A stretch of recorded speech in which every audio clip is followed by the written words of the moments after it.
cafea. Unor fiind ce se ridică simplu din țigara ta. Te privesc în tăcere, în oglindă îmi surâzi. N-ai secrete, iubire sau emoții să asculți. Ai vrea doar să alungi conversațiile lungi.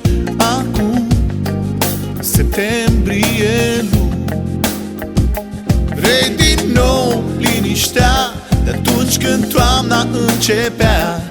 De luni, septembrie lung, te așezi lângă mine și abia aștept să-mi spui că de azi până mâine e septembrie, e lung. Te privesc în tăcere, chiar atunci când îmi surâzi. N-ai secrete, iubire sau emoții să asculți. Ai vrea doar să alungi conversațiile lungi.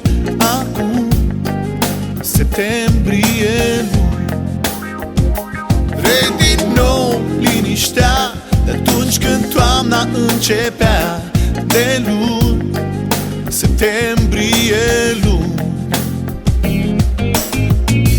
nopți și zile cu parfumul tău. Acum când vara a trecut,